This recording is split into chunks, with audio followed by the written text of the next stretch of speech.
Let's face it, today's market is really complicated and there's a lot going on. Sometimes it can be hard to even know where to begin. That's why today, Hannah and I have decided to sit down and answer some of the most commonly asked questions that we get from buyers and sellers. I'm Hannah Ehrenheim with Berkshire Hathaway Home Services, Southtown Properties. And I'm Haley Budnick with Properties Northwest of Gig Harbor. And we are sisters in 2 different brokerages, but we have chosen to collaborate versus compete. Okay, so Haley, the first question is, where do you even start? I'm a first-time home buyer. Like, what is step number 1? Step number 1 is to contact a real estate broker. I recommend either Hannah or myself.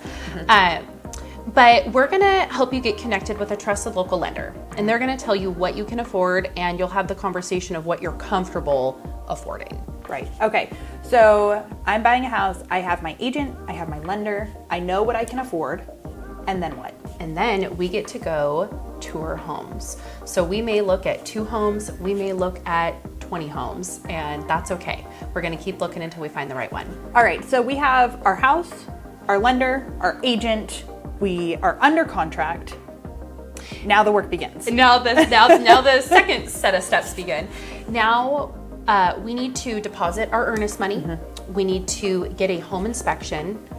And then after we get through the first week of chaos, then we get to kind of sit back and wait for the appraiser to come in. Okay. They're gonna make sure that the home appraises at value, which is something that's required by your lender. So we can't get out of that one. And then after that, we are very close to the finish line, and we get to, as soon as the escrow and the lender balance, then we get to close. Okay. Yeah, so it is a very step-by-step process, and the time frame of it can vary greatly. I mean, it can go from, I've seen a 2-week close and I've seen a 5-month close. Typically, I would say they're around 30 days with the average person, but it really could vary. All right, Hannah, so we're under contract on a house. And then they ask you to deposit earnest money. What is that? Good question. Earnest money is kind of an older term. And basically, you are showing your commitment to the seller by depositing your earnest money check. But it's not extra money. It's not like you're buying the house plus your earnest money. Right. It goes towards your closing costs or that final amount that you're bringing to the table to buy your home. Or your down payment. Yes, Yeah. exactly. So it's going towards your purchase, but you are going to come to escrow with a check that says, here's my check. They are going to hold the check, and they will hold it throughout the entire transaction. And it does need to be deposited. Typically we see around 2 to 3 days for mutual acceptance. So when you're buying a house, there's some money you need to be ready to spend right away. Earnest money, inspection. Sewer scope, if you're on sewers. By the end, just your closing costs, which we'll cover that in a minute. Yeah, no, exactly. So you do need to be prepared. When you're buying a house, right off the bat, you're gonna need to have some money. And earnest money is definitely one of the bigger, I think bigger items that kind of is confusing because it's a weird term to be using, and it's thrown out there a lot in the real estate community, but that's what it is it's a check showing your commitment to the seller that you are serious about buying their house, and you take it to escrow, they will hold it, and well, it'll be applied at the end. What things do you think buyers kind of forget about or that need to be aware of during the home buying process after they've done their earnest money deposit and after they've done their home inspection?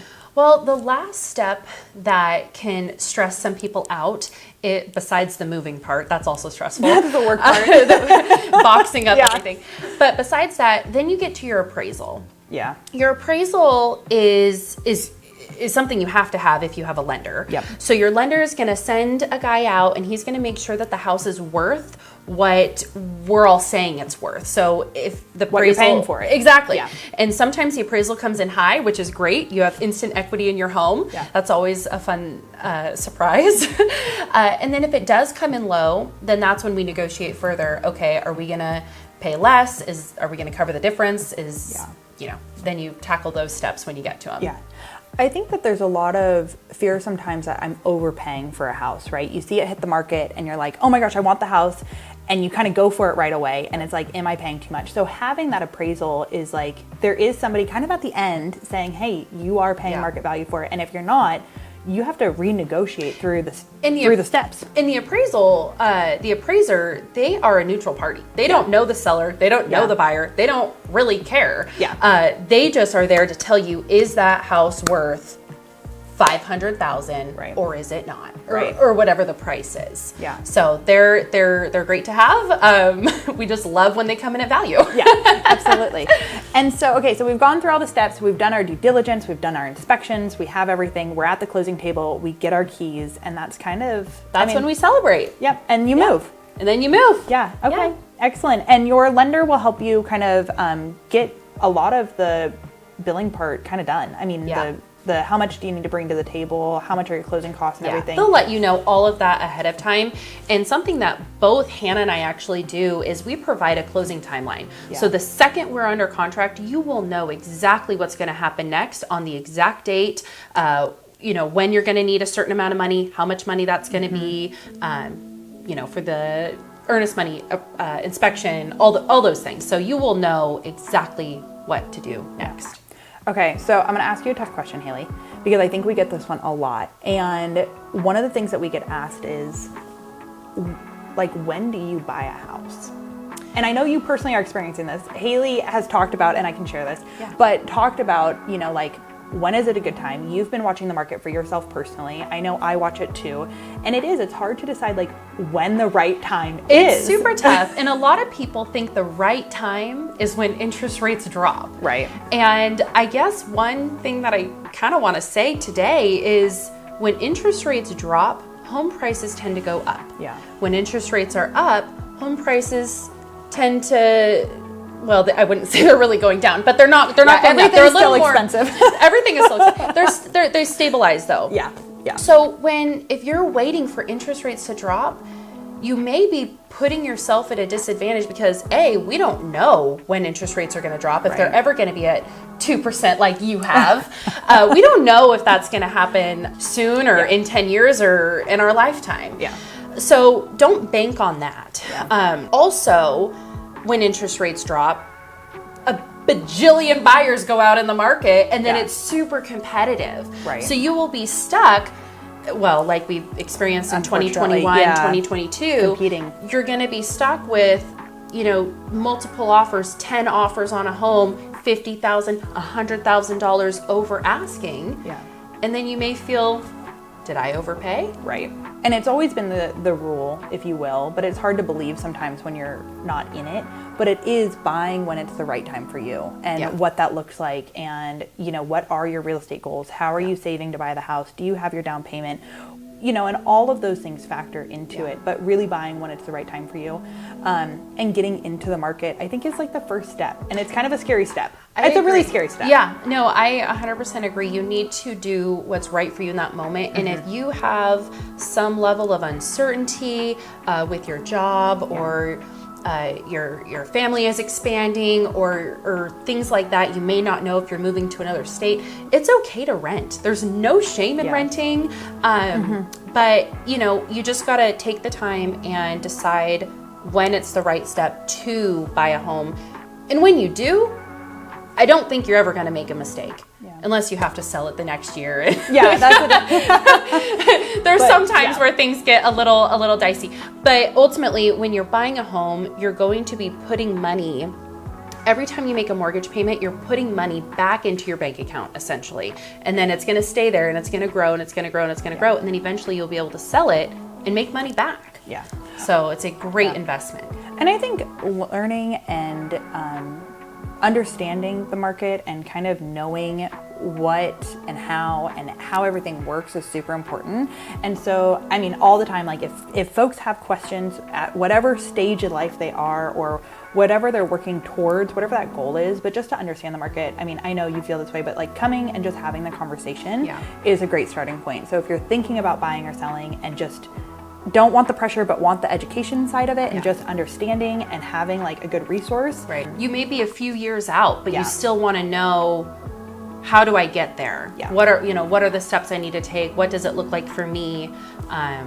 It's okay to come ask those questions, and we're not going to pressure you to buy. We're not like those types of people. So no, even when I bought my house, I think I was in the industry for like 10 years and I'm like, she was a wreck. How do I and I even paused myself because it is stressful being the client side of it and, going through the steps, and we're going to do it again. And it's, part of life. So One of the most commonly asked questions that we get all the time are, I need closing costs. What are they? Great question. So closing costs are expenses that both the buyer and the seller have to pay at closing. Okay. And those include property taxes, HOA dues, utilities, commissions, lender fees, escrow fees, appraisal costs. They also include the rest of the month's mortgage interest. Okay. So let me explain that. If you close on July 15th, for example, the rest of the month of July is going to be included in your closing costs. Okay. And another note is that mortgage is paid in arrears versus in advance, like rent. Okay. So mortgage, you don't pay for your mortgage bill until the following month. So if you close July 15th, you will not pay your first mortgage payment until September. Yeah. Yeah. July, yeah. So all of August is going to be paid for in September. So that's kind of nice because when you spend all this money, you buy new furniture, you move Right. into your house, it's very expensive.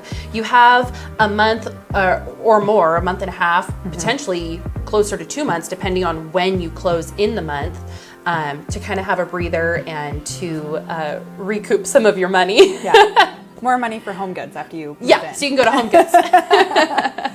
Yeah, and I think it's important to know that your escrow and your lender team is going to give you the full breakdown, right? They are going to have everything itemized out on what your closing costs are going to be. Yep. Even when you first go under contract or you're thinking about, buying, they're going to be able to provide you with those estimated closing costs as well to give you an idea of what you need to come to the table with. So we're going to lean on them heavily to give us all the details Absolutely. and get us those numbers. Hannah, another question we have is, if I am buying a home, do I have to pay my real estate broker? I love this. You're just coming at me with the tough questions. This is a good question. And the answer is yes, you do. In the state of Washington, when you are home shopping, when you're hiring a real estate agent, you do have what's called a buyer service agreement. So if your agent's asking you to sign this agreement, you do need to. How they present it is on them, and if you have questions about it, it's on us. So we're here to kind of help answer those questions and why is there an agreement, right? But basically, when you are asking us to represent you, you are hiring us to be your agent. And on there, it will disclose that we will be paid. Now, there's a couple different ways that we are paid, and I think that's where it gets a little confusing. Yes, this does get a little confusing, but we're going to break it down. Yes, as a buyer, you do sign a buyer service agreement saying that you are going to compensate your agent who you're hiring. However, oftentimes, most of the time in this market, these sellers are offering that buyer agent commission for you as an incentive. Okay. So you are not 100% gonna have to pay your buyer, but the house that you choose to go look at, if they're offering an incentive, that buyer agent commission, then you're off the hook. However, if they're not offering it, you can still ask for it and they may say okay, but if they're not offering a commission, they're not going to negotiate on that, then ultimately, yes, you are as a buyer responsible for paying your agent who you hired. And I think the most important part of this question and why there's so much confusion sometimes in the market on how do I pay this person is it's all negotiable. It's in all the state of negotiable. Washington, it is all negotiable. Commissions Yeah. have always been negotiable. They are negotiable. In the MLS, there is us agents can see if a seller is offering that incentive. It is transparent. It is brought, to the general public. Everybody can see it.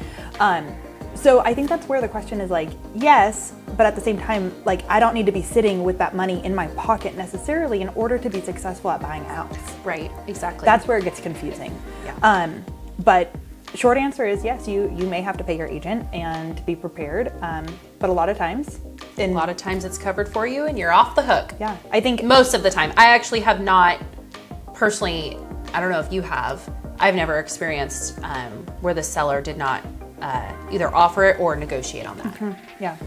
At the end of the day, we get a ton of questions. And if we didn't hit your question today, feel free to reach out to either one of us. We are happy to help and would love to help you accomplish your real estate dreams. And if you like this video, feel free to like, comment, or subscribe. You can also send in any new questions that you have, and we would love to answer those. And also, if you have any questions about what we talked about today, feel free to reach out to one of us and we can help answer those. We both just want to help you succeed in your real estate journey.